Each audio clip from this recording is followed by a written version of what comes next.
కర్నూలు జిల్లాను సినిమా పరిశ్రమ వ్యక్తులు ఫ్యాక్షనిజంగా చిత్రీకరించడం ద్వారా పరిశ్రమలు రాకపోవడానికి ముఖ్య కారణమని మీడియాతో సమావేశమైన కర్నూలు ఎమ్మెల్యే హఫీజ్ ఖాన్ తెలిపారు. రాష్ట్ర ముఖ్యమంత్రి వైఎస్ జగన్మోహన్ రెడ్డి రాష్ట్ర ముఖ్యమంత్రి అయిన తర్వాత కర్నూలు జిల్లాలో పలు అభివృద్ధి కార్యక్రమాలు ప్రారంభమయ్యాయని అన్నారు. ఉర్దూ వర్సిటీ, ట్రిపుల్ ఐటీలో కాయిక్తా, ఓర్వకల్లు ఎయిర్పోర్ట్ జగన్మోహన్ రెడ్డి ఆధ్వర్యంలోనే ప్రారంభానికి నోచుకున్నాయని తెలిపారు. కర్నూలు ప్రజలకు తాగునీటికి ఇబ్బంది కలగకుండా సుంకేసుల రిజర్వాయర్ నుండి స్టోరేజ్ వరకు పైప్ లైన్ ద్వారా నీటిని సప్లై చేయడం జరుగుతుందని, గత పాలకులు కర్నూలు జిల్లాను కరువు సీమగా ఉండే ప్రాంతాన్ని జగన్మోహన్ రెడ్డి వచ్చిన తర్వాత రాయలసీమ రత్నాల సీమగా మారిందన్నారు.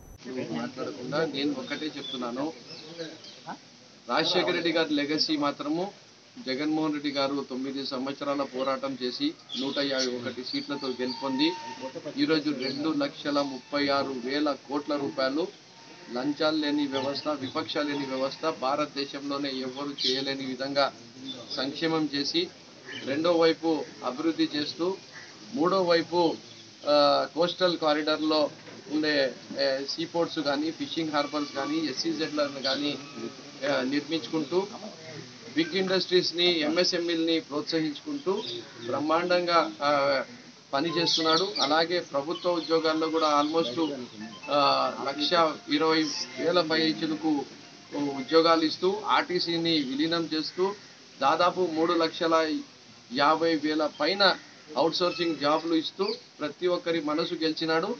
ఎక్కడైనా చిన్న చిన్న లోపాలు ఉంటే ఈ 5 సంవత్సరాల్లో కరోనా ఉన్న తర్వాత, లోటు బడ్జెట్ ఉన్న తర్వాత ఇదే చంద్రబాబు నాయుడు, ఇదే తెలుగుదేశం వాళ్ళు 2 సంవత్సరాల్లో గవర్నమెంట్ అయిపోతుంది, 3 సంవత్సరాల్లో గవర్నమెంట్ అయిపోతుంది, సంక్షేమ పథకాలు ఇవ్వలేడు అని చెప్పిన వాళ్ళకు ఈరోజు 5వ సంవత్సరము కంప్లీట్ చేసుకుంటూ, ఆసరా కూడా కంప్లీట్ చేసుకుంటూ, ఆయన లెక్క మేము రైతులకు మోసం చేయలేదు, మహిళలకు మోసం చేయలేదు, నిరుద్యోగులకు మోసం చేయలేదు.